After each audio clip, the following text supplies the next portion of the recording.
You know, y'all don't all show up like this for me. You know you don't.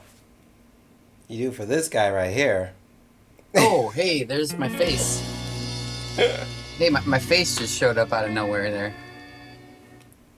It's probably because people think I'm going to get crazy and say some weird stuff like I usually do, which I probably will. You mean like you just... Chronic! I must warn everyone. I must warn everyone early. First of all, welcome, Scott. How are you doing, buddy? I'm good. I'm good. I'm surprisingly not tired, so that's cool. I know. This is late. I'm sorry. All of California apologizes for our stupid time zone. Yeah, it's all right.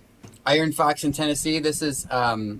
no one ever is going to know again if it's going to be Becca or Scott. Like, there's...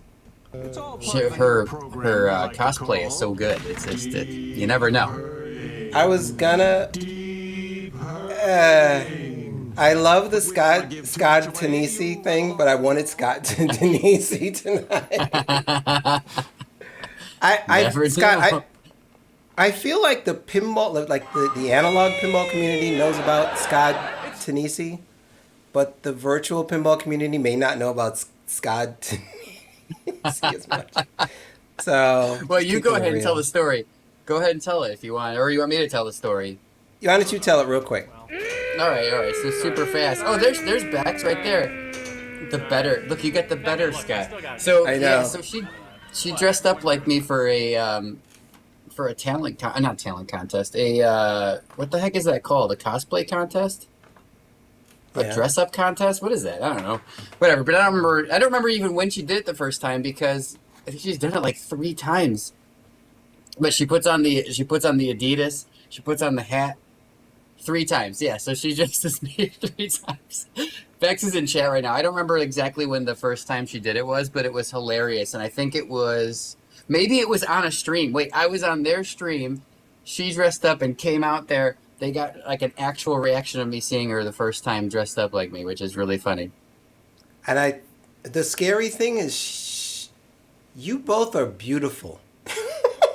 That's what the thing is. It's like, yo, okay, yeah, there you go. Y'all could be like brother and sister. That's pretty funny. We're both very hyperactive, so it's great. In case you didn't know, my name is Manu, and I'm here with Scott Danesi, who is a musician. First and foremost, I must say musician. I know you don't want to put them in an order, bro, but your shit is tight. Okay? Oh, thanks, man. So, and I own all of Scott's stuff. Well, I don't know if I own all of Scott's stuff. The stuff Scott didn't release, we can't own. I missed out on the vinyl. God. Wow.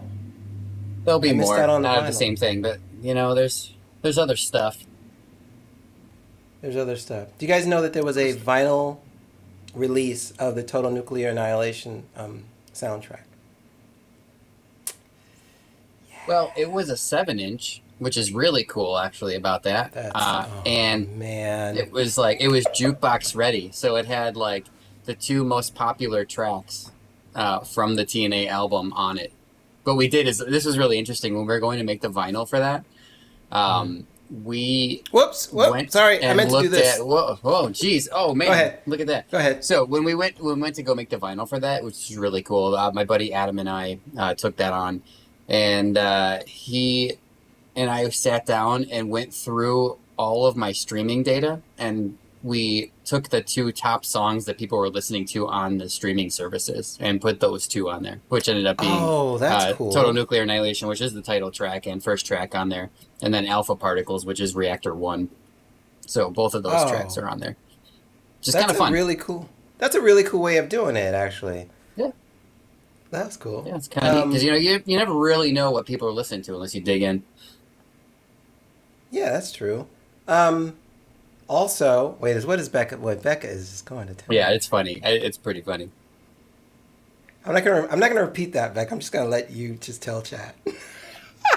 No, I mean we did the swap thing, but like I got to hang out with Jordan.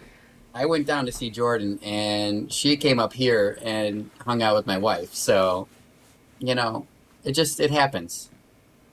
Yeah, Everyone's nothing got wrong their with that. things, Yeah. Yeah, it's all good. I feel you. The lovely Sarah Rose. Fashion show. I like it. Wow, Jordan, offline.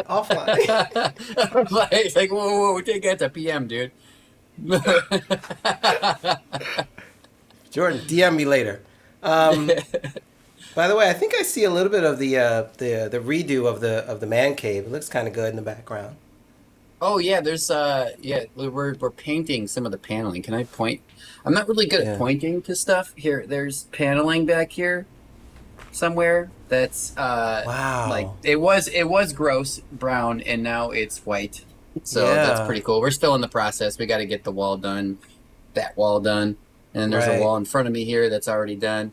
Dr. Dude is not gone. Don't worry. Dr. Dude's like right there. Right there. It's Dr. Dude. Do you still have your Tron with all power balls? Right. Next to Dr. Dude. I'm bad at pointing on the camera. That's all right. That's all right. Of course I have Tron Powerballs. And if anyone has a Tron that doesn't have Powerballs in it, I don't know if I can be friends. At least one Powerball. No, you gotta put all four in. Put all four Powerballs in it. God, that's just ridiculous. For real. It's a lot of money. It's like $100. It is. Powerballs. It is. It's the stupidest thing. Y'all haven't looked up how much a Powerball.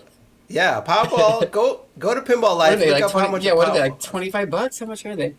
I think they're more. Are they? Crap, I'm gonna pull it up. $25. Dude. Astro says I'm gonna put 6 Powerballs in my Rush. Do it. Wait, does Rush have magnets? Yeah, Rush has a magnet, so that's not gonna work so well. Yeah, it's not gonna work. It's got to be a game that has no magnets. Oh man, yeah. So that's you got to do that. I mean, do you want me to walk down the line here? I can kind of show it, like just say what's here because it kind of looks weird. Yeah. What's what? And I do get questions a lot. So there's the P3 is the first one right there. It's yes, loaded we'll with get to Weird that. Al. Yeah, yes. Weird Al's in there. Then I have a TNA. That's the first one.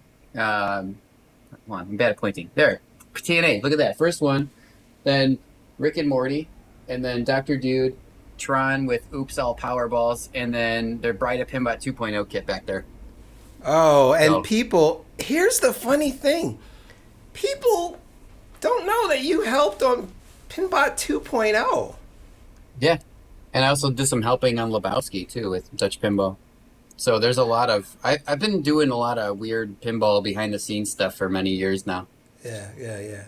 And I've said I've said it in podcasts before when I talk about stuff, but like the most of the stuff in pinball that I do that makes the most impact, people don't realize that it's stuff that I did.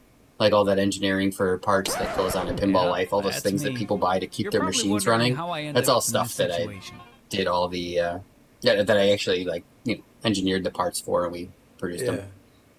Yeah, I was playing Jay's Pinbot 2.0 when he was living here in California, which he doesn't anymore. But and the attract mode came on and it said Scott Danesi, and I was like, wait a minute, what? And he's like, oh yeah, and then he told me all the stuff you invented and stuff, but that's a whole new stream. That's a whole different stream. But so musician, creator of TNA. Hi Terry. Hello everybody. By the way, I need to let you guys know I didn't turn off the redemptions because I'm a jerk. I turned off the redemptions because they don't work. Hey, I'm a poet and I don't even know that I am. That's pretty good. Yeah, all the redemptions are currently out of order, and they will come back maybe sometime. That's all I'm gonna go.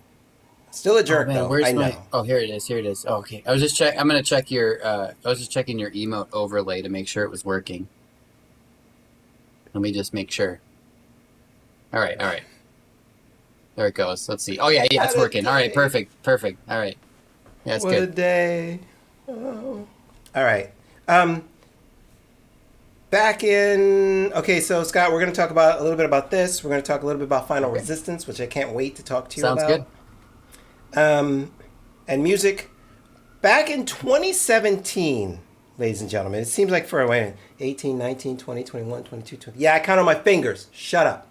6 years ago, this game came out from Spooky Pinball. This analog version of this game came out. And I discovered it at California Extreme, I think that year. And played a ton of it. In fact, I think it was in the tournament. Ooh, brutal. That's, yeah. I mean, we were seeing sub 500,000 scores, and people were going through with those. Because Scott, nobody knew what to do. I think you have a better shot if you don't know what to do on this game than you do if you do, because then you start focusing. Oh, you think way too much. You think too much. Yeah, don't think too much. I mean, there's a lot of points in the game. Like, we can go into this later when you're playing it, but there's points in this game where I'm purposely making you make a hard decision, and that actually will throw you off big time. Whether you want a reactor to be killed, or you want multi-ball to start, or you want to work at jackpots, or what. Because there's some weird stuff that goes on with the scoring that you have to know. Like, if you're going for a high score, it's different than if you're going to kill a bunch of reactors. Yeah, it's a different mentality. So I'm playing the crap out of this again. Okay, so let me back up again. Scott, we got on the stream a while ago. I don't remember even how long, before the pandemic? Like a while ago. And we looked at a version that was kind of hobbled together. I'm going to say. Yeah. I'm going to be nice. It was the first iteration. of it. Right. You think it was fan-made, I think, at that point? It was kind of fan-made. But then a bunch of guys who call them... I say guys, but I don't mean a gender. They probably are all guys, but a bunch of fine people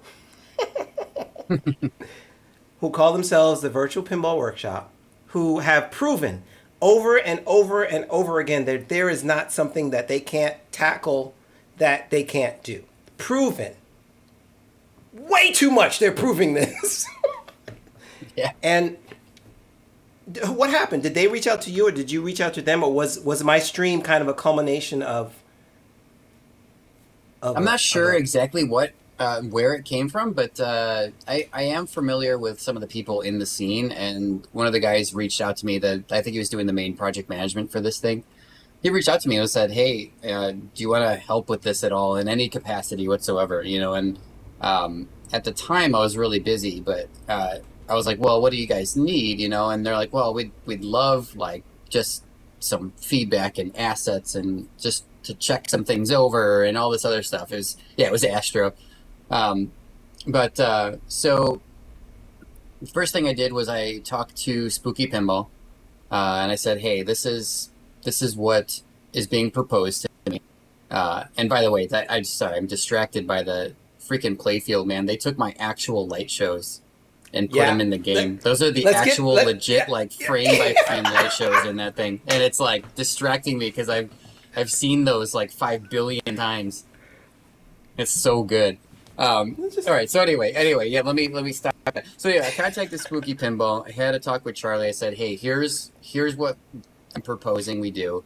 We give them artwork that will look really good on screen, but nothing like crazy, nothing like super high DPI printable stuff, right? So there's no risk of someone taking this art and going off and printing and building their own thing. There's just you can't do it.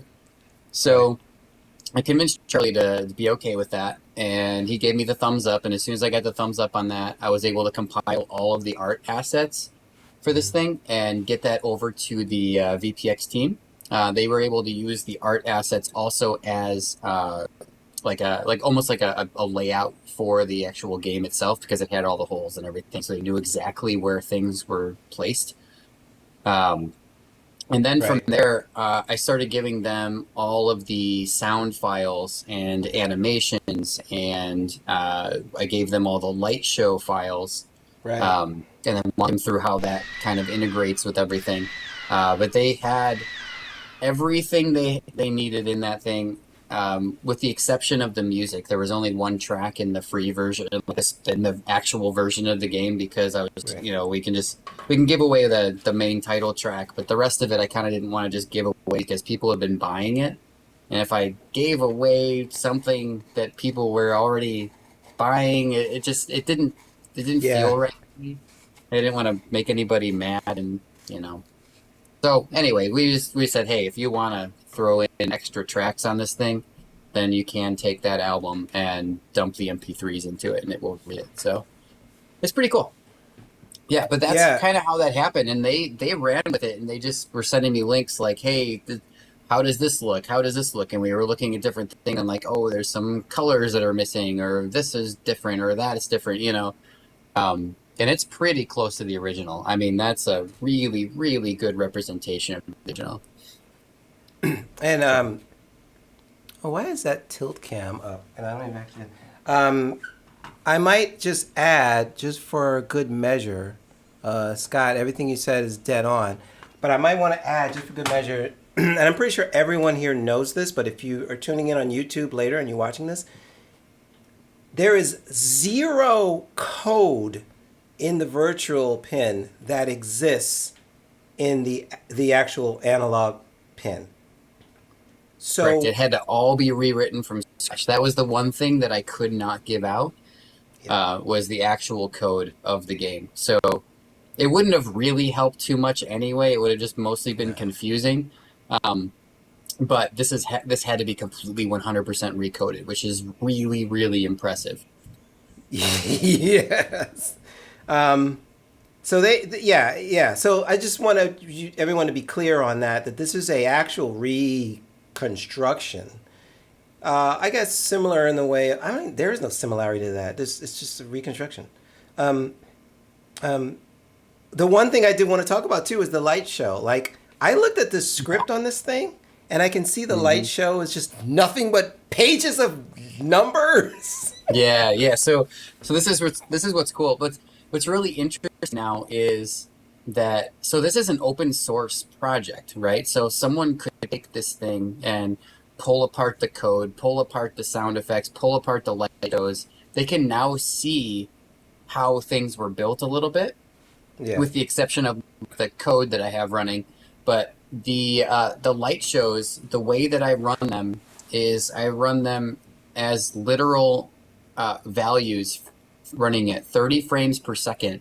It updates every single LED in the game 30 frames a second. It tells it exactly what color to be and exactly what brightness to be. And by giving it hexadecimal, just little codes, right? Little color codes. So the fact that they got that running on here is really amazing, and it's not like, it doesn't look like it's bogging anything down. So, Oh no! hopefully everything's okay. Yeah. But they're running at the right speed. They're running at the right brightness and everything. It looks amazing. I can't thank them enough for doing that. It's so funny, Scott. I turned off my light as if that wouldn't matter. It's just a screen. It's gonna be. You try and make it yeah. Yeah, it doesn't do anything. It does nothing. I mean, there's a little glint on the bottom of the table that goes away. Yeah, Anyway. That's fine. It's awesome though. Hey, what's up to Fishbowl? Speaking of amazing coders, there's one. All right, let's play a little bit. Now, I really suck at this. So what I was saying was, a while ago we looked at the game, we did it. Scott just gave you the whole story about all the stuff which I didn't even know, all the stuff that he did help with. Those guys did the heavy lifting and did the this and that, and now we have this. And let me know if you guys can hear the pin. We also have Scorbit integration. Nice. So I'm going to sign in, and I'm going to then do my auto. So I had to have my stream the other day say, hey, Manu, you could just do auto claim. You know that?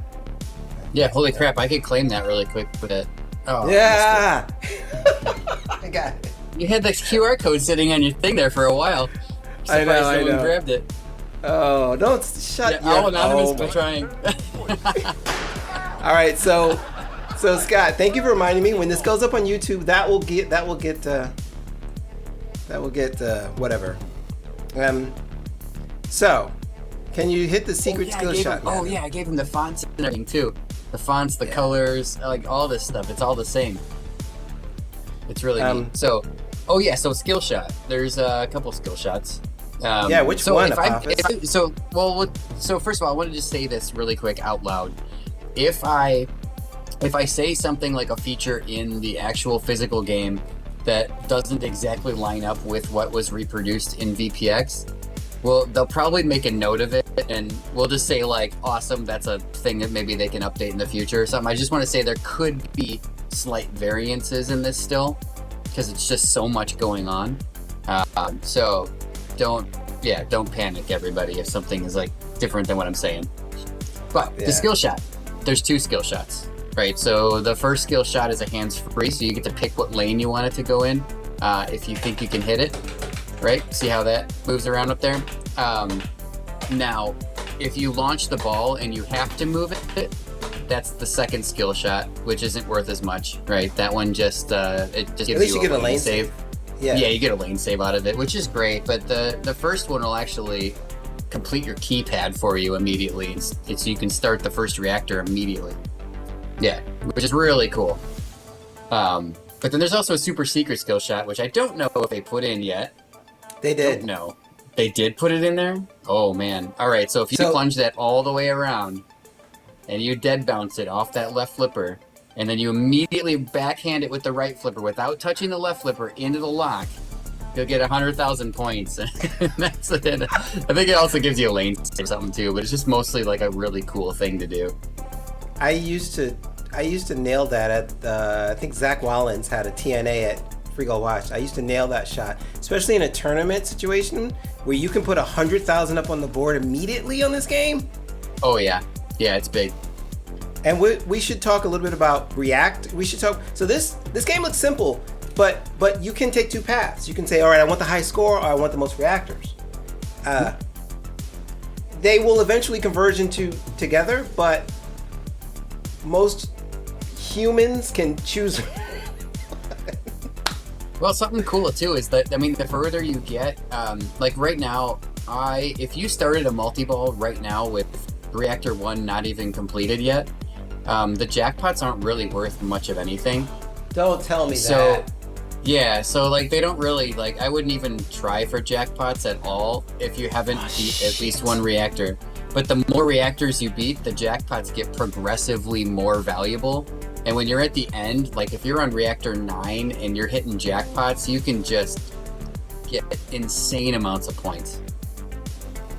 Pretty great. So you've just if I want to do reactors, you've just destroyed my first strategy, which was to short plunge, lock, and then go. No, you can do that. That's fine. I mean, that's for reactors. You want to be in multi-ball as much as you can when you're going for reactors. This game, because the multi-balls is gonna save you. Yeah, I mean, this game should make you sweat. It should make your adrenaline go. You know, it's trying to fight you and it's trying to kill you. Even right now, when it's sitting in the shooter lane, it's trying to kill you. Like I don't really know how it's doing that, but it's trying. You know, it's trying to kill me right now. This game is the equivalent of playing Defender by Eugene Jarvis. Does everybody remember Defender? Eugene Jarvis's creed was to make the player feel at peril at every moment. And I actually met him at a convention, and he signed a card for me, and he was like, "Yeah, I want to make the player feel scared at every moment." That's what this is. It is. All right, here we go. I'm gonna go for the core. As soon as you launch that, you're screwed, man. All right, do the super secret. I'm done. So right, so no matter what you do, don't shoot the middle targets unless you have a ball save or a multi-ball running. Oh. Because you're gonna die. Oh. Okay. Yeah, so what do I do? Well, right now you need to go for a multi-ball, because if you start shooting those middle ones, I mean, you can take a chance if you think you can recover it, because you might be able to slam both of those last ones in one shot. You can get it right between them. But you see what happens there? Yeah, it's it's trying to kill you. It doesn't like what you're doing right now. Oh, who's your daddy game? Who's your daddy? Yeah, this is a bad angle too. Watch this. Okay. You got a good bounce off of that. So check it, Scott, and I gotta thank Game Club Central for helping me get a better monitor. So since we played last time, I have a faster response screen, that when I flip, it flips, and my pin skateboard is allowing me to nudge off the side wall so it doesn't hit the slings. So all these neat little like physical pinball things I can do now. So now I gotta start the reactor. Okay. Yep. All right. You're just going for reactors this time, right? I don't know what I'm going for. All right. Well, I mean, this is the first step, really, because I mean, jackpots aren't really, they're useless on the, with no reactors beating. And they made it so that, Scott, they made it so that I'm gonna turn up a little bit. They made it. Okay, so look at the reactor core actually cooling. So you don't want that. You don't want that. So yeah, when you're trapping up like this, you're actually just losing progress on the reactor. Shit. I mean, no swearing. No swearing tonight. No swearing. You gonna play this without swearing? Okay, kid-friendly show. Earmuffs, everybody. Earmuffs. No path chosen. Exactly, Ping. So here's the thing. Even when the ball's sitting in the shooter lane, it's cooling. It shouldn't be cooling in the shooter lane, but that's all of a sudden, it should be static in the shooter lane. All right. That's not fair. Let's go. But for speedrun stuff though, you don't want to leave the ball in the shooter lane. So, Scott, what was it that you said the other day about if you drain out a multi-ball to plunge top lane, it lowers the jackpot? I don't know about that. The draining out of multi-ball will lower the jackpot. The draining out of multi-ball will lower the jackpot only because the playfield multiplier is now, not multiplied. Man. So yeah, it's I think that's what I was talking about, but I'm not totally sure. But there is something interesting about multi-ball that you guys do need to know that's probably not in the virtual pinball, because it's a nuance of the physical machine that I had to implement because some crazy tournament players were getting a little nuts with it. That is that if you start multi-ball and you drain all 3 balls, it gives you a ball back, but it will take away your ball saver. Right. Yeah, because they were draining on purpose. Yeah, they were draining on purpose, and that was like, it made the game not fun to watch. Shh. I gotta get one reactor. Yeah, it's fine. You're almost there. You're 70%. Yeah, the spinner lane's the way to go because the spinner also gives you progress. The spinner does it too. Oh yeah, the spinner's big. That's why if you get super spinner lit, it's worth like 2 times more. Here's another thing I noticed. 2 times the progress. Here's another thing I noticed, Scott. If you know where the ball saves come into play, yep, there are a lot of them. There are. This game has so there is so many things you have to pay attention to. Even this scoop back here gives you a ball saver. Mm-hmm. Yep, a quick one because it doesn't want you to feel cheated. Right. It goes down the middle. Right. I noticed that the other day. I managed to get. So the reason I even mentioned this, kids, is because everybody knows the Danesi lock, right? The Danesi lock is 1, 2, drop a target, hit it, drop a target, right? Multi-ball. But how do you get back into the Danesi lock? You have to drop all 3 targets and shoot the scoop in the back. Once you do that, it'll spit the ball out, give you that ball save, and you can try to do it again. There you go. All right. Yep. Exactly. TNA. That relights the locks. TNA drain dance. Yeah, I'm gonna have to click that and check that out. Let's see. F you, Rye. Can I do this without screwing up my my stuff here? I don't know. I'm gonna start one more. Because everybody, y'all didn't come here to watch me fail at this game, right? Y'all came here to see how cool this is. I will post the link. They're up to version 2.1 right now. This is the latest version. And when Scott gives some of his feedback, there will be another version that they know is coming. I wonder if the VPN has any of the hidden high score name callouts. I love this license grade. No, it doesn't. And the reason it's not going to, because I'm not giving those out. Those are, see what happened there? That was an awesome use of a skill shot. Yep. Hands free. So, I'm not going to give out the super secret things in there because I don't want anyone knowing exactly what they are. I want people to find them naturally.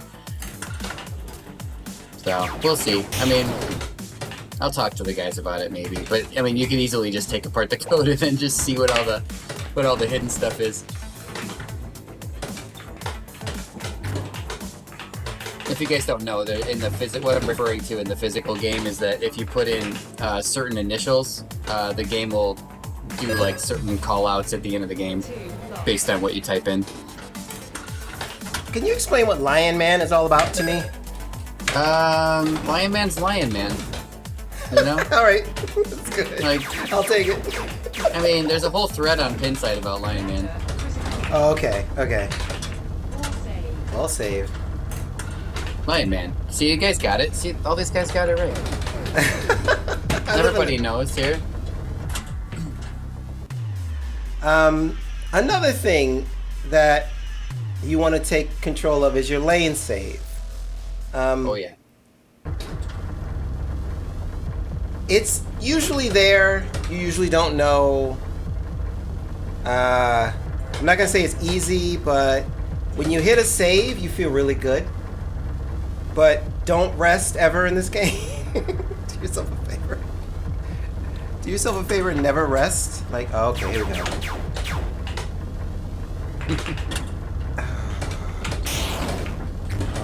This is the worst destroy target. Oh, it's not the worst. What's the worst? The D on Rad. Oh, that one is. Oh, I got to a point, Scott, where the R and the D were lit. Oh, yeah. And okay, I can go for jackpots now, or I can go for. No, I would actually just unlock the next reactor. Unlock the left, yeah. All right, let's see. Yeah, because you still, well, your ball save's gone now though, so you gotta be careful. That's okay. I'm gonna spam it. I was in a really good position the other day, Scott, where I was in the element position on this game, which is impossible. I was in a straight up Elwin, 2-on-1. What does that mean? 2 balls on one flipper, 1 ball on the other. Oh, okay, alright. And I didn't know what to do with it, bro. Because my brain said this. I was in multi-ball, in the L1 position. 1 ball on this flipper. My brain was okay, just backhand jackpots all day. Yeah. Okay. Easier said than done, though. No, I mean, you can. All right, so there's a question in chat about power balls in TNA, and I have never played one with full power balls in it. I have seen a guy beat the game with 1 power ball in it, which I think is even worse because it's kind of it goes from steel ball to power ball. So see that it wants you to not feel cheated. So there's one of the ball saves. That worked for that. Yep, you did. Oh damn! Well, that you looked away. I think I'm gonna go with your hand fell off the button or you looked up or something. I think you were looking at chat. All right, so the guy beat it with 1 power ball. I beat it with 1 power ball. Yep. Yeah, I probably should put power balls, like all 4 power balls in there, and just see what happens. So there are 4 balls in this game. There are, correct. He put 1 power ball and 3 regular balls. Yeah, which is even worse, I think, because you don't get used to one or the other. It's constantly like cycling them. Yeah. All right. I'm gonna do this, and we're gonna do one more, and I guarantee you I can get at least 800,000 on my next game if I change my strategy. I guarantee. All right, do it. All right, I'm just gonna watch. I'm gonna watch you get 800,000. Well, not now. All right, wait. Not now, but on the next Right. game. If I change my strat. Oh, do you know how good it feels to relight your multi-ball and then start locking balls? You know what I mean? Yeah, I mean, it does feel really good. That doesn't feel so good, but then you know, it happens. It happens. This game will this game. You know what? I think if you practice playing this game with one hand, you could get really good at pinball. Right? Because just what? No, here's why I say this. Which one would you pick? Which one would you pick? You mean back and forth? You mean back and forth? Back and forth. Okay, all right. And here's why I say this, because this game does not. This game is not nice if you're a flipping crazy fiend. If you're flipping all the time and those flippers are up, you're dead. Oh yeah, you're in trouble. All right. Welcome to the future. All right, welcome to the future. I'm gonna go for that top lane shot first off, but then I'm gonna just focus on Well, I'm gonna go for that top lane. At least a reactor. Yeah. See, you've kind of. Otherwise, you're wasting time. You gotta work through a reactor before that it actually gets lucrative. Yeah, otherwise it's kind of. I don't have the numbers in front of me. I can't remember what I did, but yeah, it definitely just definitely keeps going. You kind of thought of everything. See, that's done. Well, the thing was, I was working on the software for a long time. I watched a ton of people play this game, like on stream. Like I know early on, Owl Anonymous helped me a ton, just get through and find some things, you know, that need to be changed. And it's been in development for a very long time, and I still have some things I'm adding to it. So we'll see.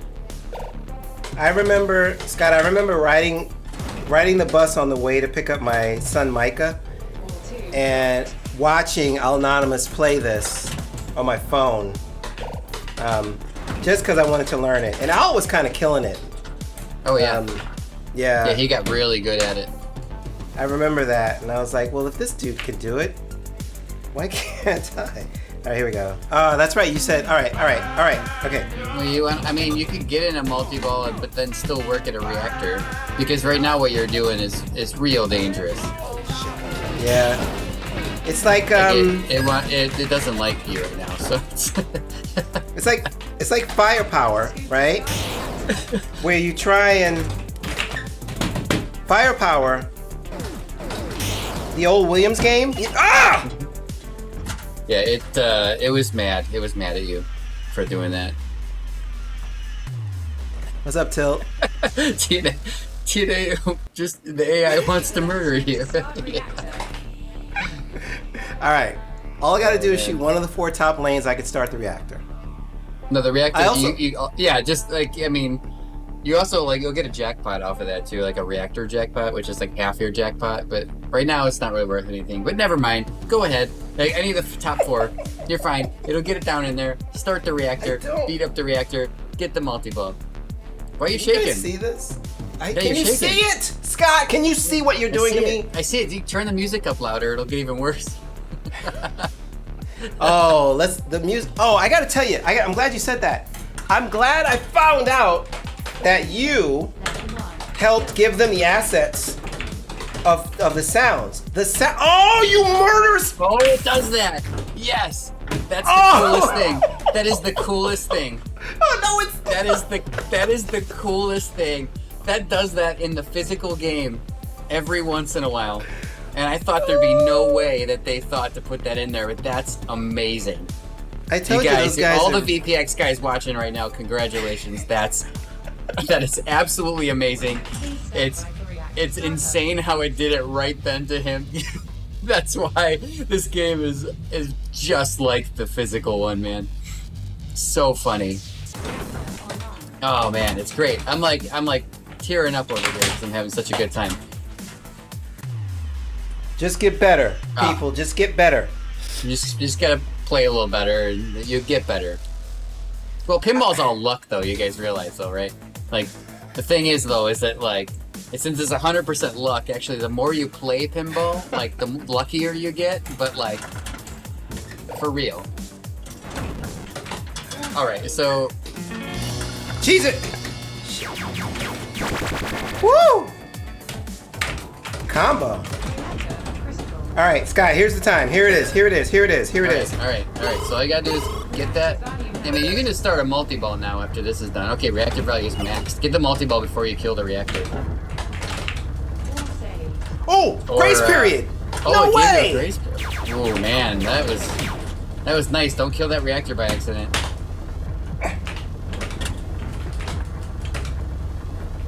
Grace period. Yeah, Thank you guys. Remember though, you want to get this multi-ball started and then kill the reactor because it'll be worth 3 times more, and you maxed it out, so it's a lot of value. It's a lot of stuff. All right. What's it at? 75,000 right now? Yeah. All right. There you go. It should be easy to hit the pop bumper. There it is. Okay. All right. Excellent. Damn it. Damn it. Oh, I love how it skips up there too. That's perfect. What's up, Paul? Okay. Wait. Give me one. Give me one. Give me one. Give me one. Give me one. Get up in there. Ah, crap.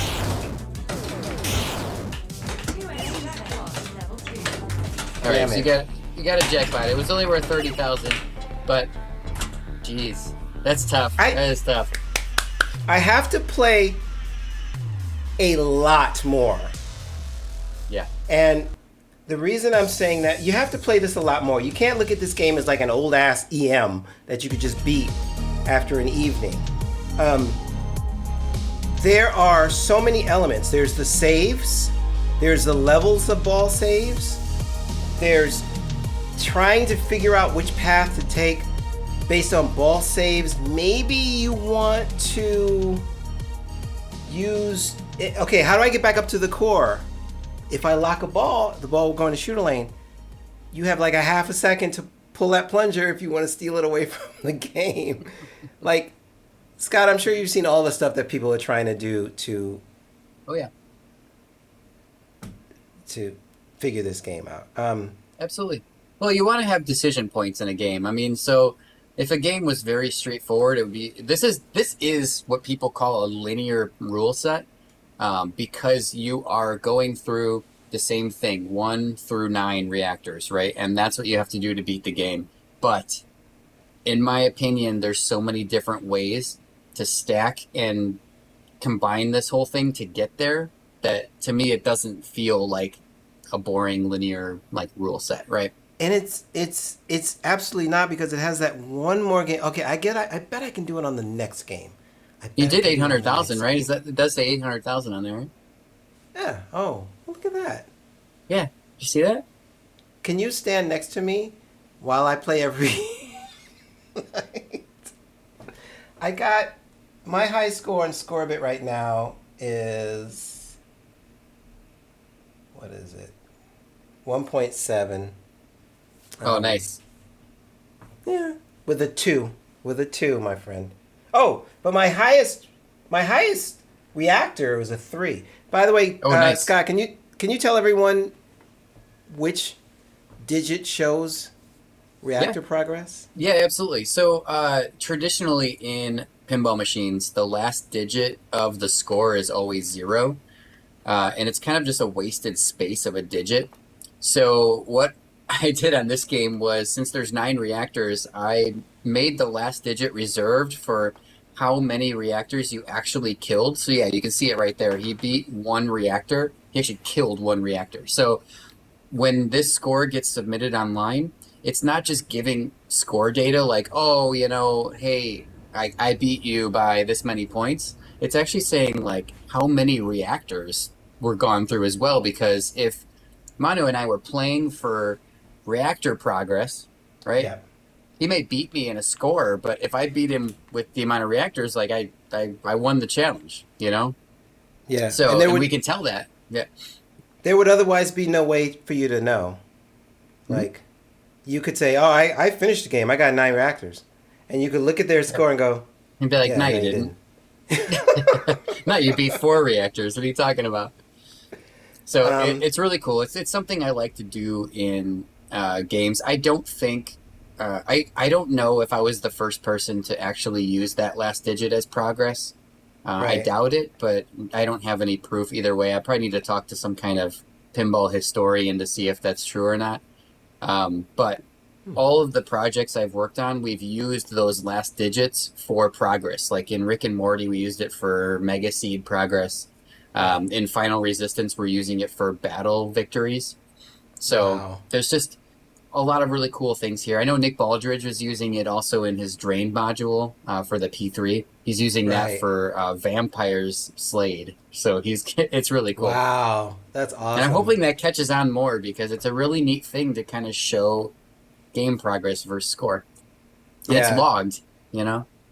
Well, that's what's funny is the first thing I want to let everybody know, the first thing I looked at when I looked at the global top players on Scorebit was I looked at the last digit. And so Prime 5K, is that his name? Yeah, he's got the Prime Time 5K. He's got the highest score. By the way, I don't know if you knew this. You can turn your phone this way and you can look at like all this neat stuff. It's not going to focus, sorry, but you can see if the game is legit almost by looking at the time. Now, a TNA game is not going to normally take a long time, but his game was, and I think if you trap up, you can artificially make the time go by, but you're not going to stand. Yeah, but you'll see flat lines in it if they trap up. If they trap up, they're flatlining. 29 minutes for a TNA game is kind of huge. So it is big. Good job, Prime. Got a question for chat. Actually, let's see who can do this. What do you guys think the actual world record is for speedrun on TNA on a physical machine through all 9 reactors? Like, put your votes in. I'm curious what people think that is. 2 minutes? That's impossible. No, put a realistic thing. Put a realistic number in there. 18 minutes. Jobber. Me, I did it in 2 minutes. Apophis, me and Apophis both said 18 minutes. 18 minutes? Okay. I just want to see like what other people kind of come up with. 69's a really good guess. Nice. Thanks, Terry. 7 minutes and 25 seconds. So you guys are getting really granular with this. Okay, so it's actually Ryan McQuaid that set the world record for this thing. And he did it. Yeah, Squiddy did it. McSquid. So he did it in. He's going to kill me because I don't know the seconds, but it was either 14 or 15 minutes. Jesus. So, and it was legit. I watched it. I even was I even was on a live stream with him one time where he was going to attempt to beat the world record in a speed run, and they had me on and they wanted me to be explaining the rules as he was doing it. And he was going so fast through the game that I could not I could not call what he was doing as fast as he was actually doing it. Like, oh, he locked a ball. Oh, there's the reactor started. Oh, there's the thing. There's this. And it just ended up me talking like crazy. I'm like, you know what?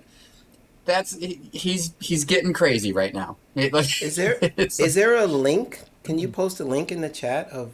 I can try and find it. I don't have it right now, but I will. Yeah, if you don't have it, it's okay. But it's somewhere. It's probably on YouTube and stuff. You can look for Mixed Squids. Like, he records all this stuff, so it's definitely legit. And Ryan, to let you guys know, works at American Pinball now. Mm-hmm. He is the one who did the Sonic physical game that it's just amazing. And so I guess you guys are kind of like kindred spirits because you both built your first game in your garage. So basically that's like, and then went on to be amazing game designers from then on, or from before that, Discovery, and then on. But speaking Sonic, yeah, Terry's a different Sonic, not the one that you did. Speaking of which, there's something I want to talk to Scott about real quick before we leave, and that's his latest game, ladies and gentlemen, and that is this.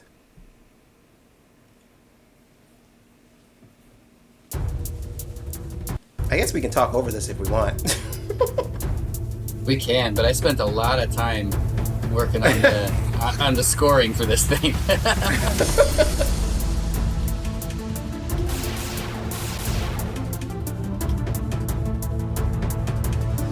I agree, Al. I agree. The final resistance has begun. This game turned out so amazing. Who's that guy?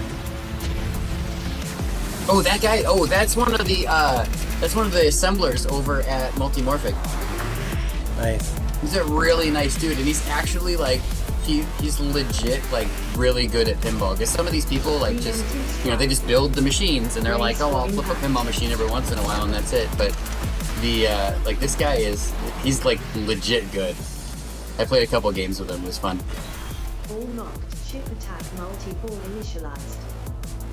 So I got some stuff to say about this game, and so here's the thing. I love the P3 platform. In fact, I had a donation link up for the first couple of years of my stream for people to help me buy a P3.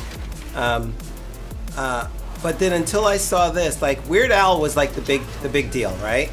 And then I got to play this at TPF. And the first thing I walked away with was, oh, so it looks like Scott had completely legitimized this as a platform for pinball. Join the resistance. And okay, it sounds weird to say, but let me explain what I mean by that. I felt like I wasn't playing. I love P3. Said it. Period. Next paragraph. It felt like I was playing an actual pinball machine now.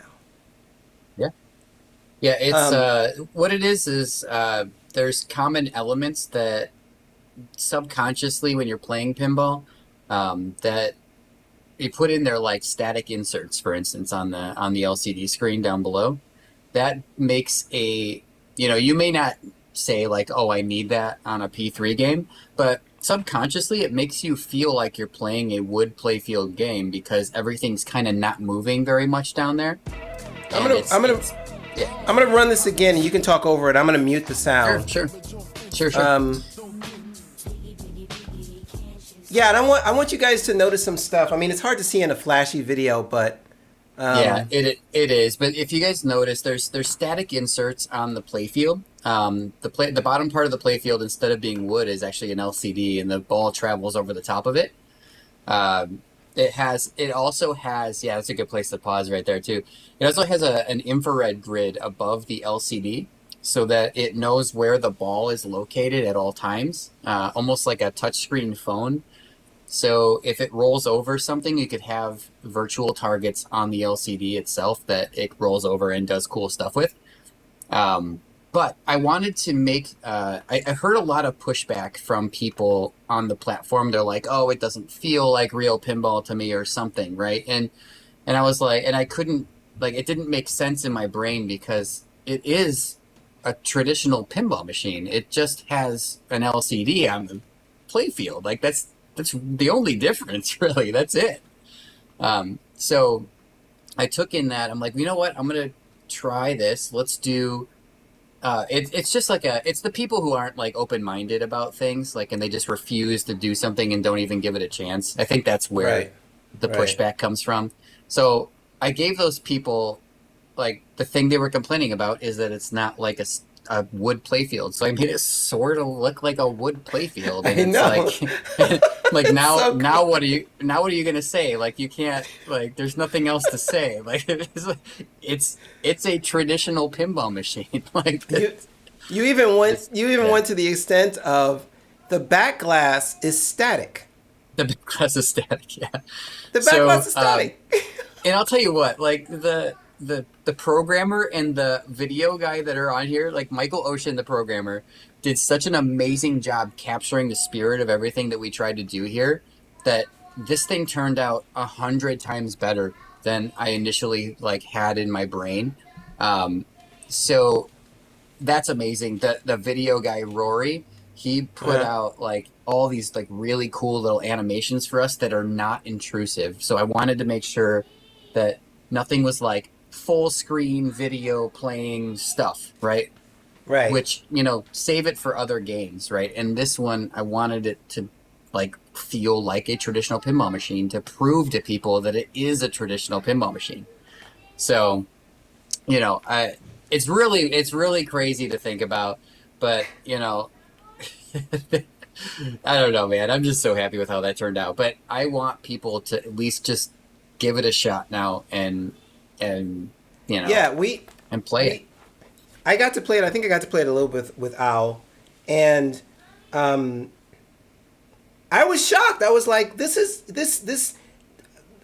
I love Weird Al. I love it. I think the reason you got that P3 got the pushback at first was because it was kind of, it was showing what it wasn't. It didn't have one foot in each camp, and I think it had its 1 foot too much in the camp of kind of novelty pinball. Mm-hmm. Right. It showed that side too much because they wanted to show you that it was special. So they needed to go really deep on this special part, which is this. That I was at Scott's house and he showed how quickly you can change a P3 module, and before I knew it, we were playing a new game. And that is the modular thing's cool. The modular thing's really cool. Yeah, I mean we did a presentation actually at TPF this year, and we had the module there, and someone in the audience was like, well, how fast can you change a module like in and out, you know? And the engineer TJ did it in like 30 seconds. He had the thing like boom, the thing that takes the most time is taking the glass out and being careful with it not to break it. That TJ Buyer? TJ has one. TJ Weaver is the engineer over at P3. Okay. Yeah, so that was that, but that's great, but that doesn't sell games. And some of the modules that they had didn't sell games. They were cool. This one is going to sell games because it's just like, oh, there you are. There's your freaking pinball machine. Are you happy now? And it wasn't a concession. It's like, there you go. No, it's not a concession. It's still it's a badass game, which I wanted to make. And that's exactly what I wanted it to be. The things you guys need to go and find this on location because the things that will start to, it starts playing like a regular pinball machine. But then there are power-ups and neat stuff like that. And I went, oh. And the fact that if you use a slowdown power-up, that the music and all the sounds slow down too, it's like, all right, let's go. Yeah, I had to make transition tracks for each of those things that are running because it does like when you hit that power-up and it slows down everything. So it's slow, like there's a power-up, right? You get this power-up and you cash in the power-up like a smart missile, right? So this thing is like this one's called a time slowdown, and it slows down all the timers in the game, including your ball save timer. So if your ball save timer has 10 seconds on it, it slows it down. You're basically getting like 15 to 20 seconds of ball save because it just slowed it way down. But the music just dives, and it's hilarious. What's cool also, Scott, and it's probably you already know this, but I'm going to say this to people who don't realize that most pinball games, I think if they're well designed, you don't ever need to look up at a thing to see the status of what's going on. It should be clearly in front of you on the playfield and audibly to you. Your status should always be audible and visual here. This stuff on the back glass over here, that's for people watching. Yeah. And maybe some extra stuff that you might need to know. Yeah, I mean, if you want to trap up and you want to see what your reactor value is, but it's not really that important to gameplay to know what your reactor value is. It does yell at you when you max it out. So you know, I mean, it's like, and it stops like counting, you know, it stops actually like progressing it too. But yeah, it should all be right there on the inserts. It should all be audible. It should all be showing you exactly what's going on. But you know what? I've got a friend who actually played a broken TNA, which had no lighting whatsoever. All the lights were locked on white, but the game still played. And he played all the way through and beat like 5 reactors on it without that. So that that just goes to show how important sound is. Yeah, the sound also is telling you what to do. Yeah, and the sound slowing down in Final Resistance, you never have to even. I mean, clearly you redeemed that power up, but now it's clear and it's there. Mm-hmm. If you guys get a chance, play Final Resistance at a location. I know it's tough because the P3 guys don't get everywhere. They don't get to be everywhere. But if there's ever a reason to get a P3, throw this one in your, have it inside your little carrying case for all your other P3 modules. Yeah, it's crazy. They what's really neat though is these modules. See these boxes underneath here? Like there's some boxes like just underneath my games here. those are what the actual modules come in. Like they get shipped in that, which is so cool because it's just shipped regular UPS and it costs like nothing to ship these things. So like it just shows up. It shows up at your door. You pick it up, you lift it, you put it in your game room, and you have a new game ready to go. It's great. Those fit in the back seat of a car too. I don't know why that amused me so much. You said it just comes UPS. Yeah, it just comes to UPS. Like, you don't have to worry about shipping a game. Like, have you ever tried to ship a game? It sucks. Yeah. I love that. UPS are here. I got your new module for your P3. Yeah, you're like, all right, Have fun. that's great. It's really cool. Yeah, I actually ordered another P3 cabinet, which I'm in queue for right now because I want to be able to just keep Final Resistance in it nonstop. Right. And then I'll have the other one for swapping things into. Because it really is, like, even if this P3 system wasn't swappable, it's still a really viable pinball machine. Like, it really is. Like, that's why I got it. So I'm just getting another one because that's really funny. But yeah, that'll be a lot of fun actually having two of them side by side too. Thank you for the follow, Aaronaf26. If I said that, Aaronaf26. Guys, if you have any questions, type them real quick in the chat because I know it's late where Scott is and we have to get going. Scott Danesi is here. We're looking at the virtual pin of Total Nuclear Annihilation, which you can download on VPU. I would wait a couple of days maybe for the next version, which has a couple of extra things that will really, fill it out. Scott is the creator and designer of Total Nuclear Annihilation, as well as Rick and Morty, Pinball, and Final Resistance. And I feel like I'm missing one. Am I missing one? Well, those are the three games that I had a large role in, but I also did the audio for Weird Al. All that audio stuff was all the sound effects and everything. Wrote a few songs for that. I worked on the Alice Cooper project, and just a bunch of other things. Man, I did a lot of little things here and there over the years. Those are the big ones. Those are the big ones. I lost this thought earlier, but I want to tell you the sound in this game is so chunky and good. This is the worst pop bumper ever. Besides the other one in Rick and Morty, they're the two meanest the worst. Hey, you know what? It's the best placement. It's the best placement for a pop bumper, man. You get the most use out of how many dollars that costs to put in. I know. They're evil, but this pop here sounds amazing when you hit it.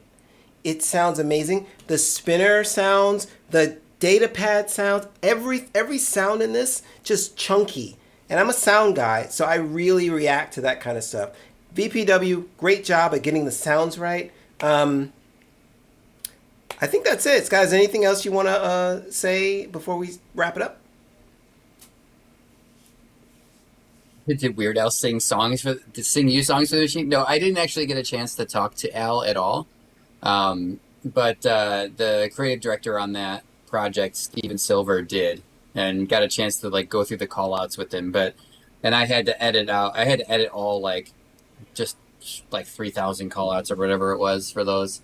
And I got to pull out the stuff where Steven and him were talking back and forth, and it was very heartwarming. Wow. It was neat. Crazy.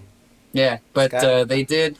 I think the biggest thing for sound on Weird Al, actually, I'll talk about it for just a second here, is I wrote 2 tracks for that game. There was the Drink from the Fire Hose track and the high score music. Both of those tracks are written in a style of Weird Al. From scratch. There's no lyrics to them or anything like that, but it sounds like something that could be in the back catalog of something Weird Al made. And that was sent over to their team for production or for approval. And they just approved them, no questions asked. They're like, all right, it's good to go. I'm like, that's amazing.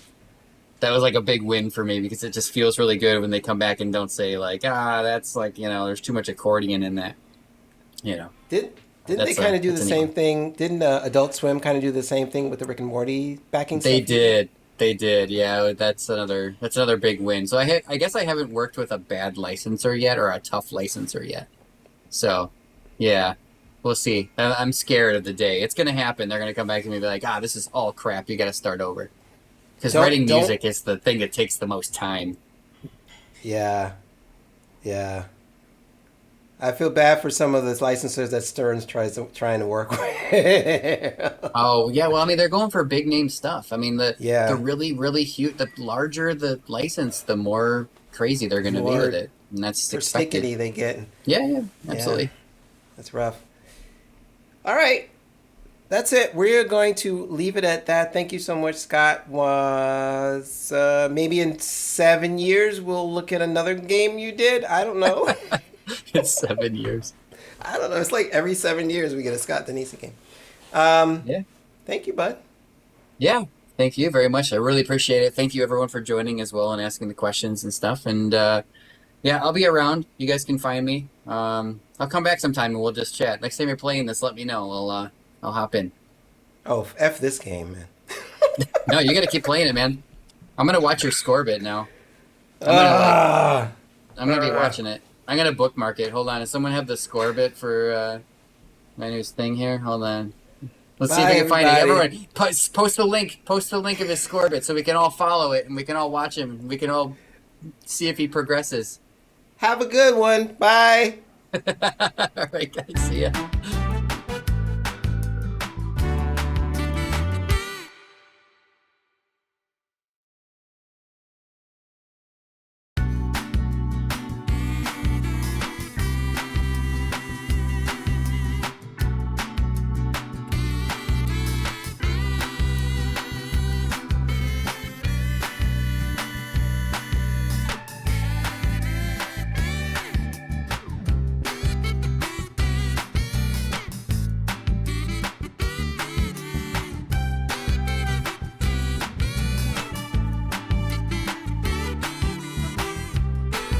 Hey everybody, we're gonna go raid Homegrown right now. So say hi to Homegrown for me. He's a Simpsons animator and he's a really cool dude. So I'll see you next time. Bye.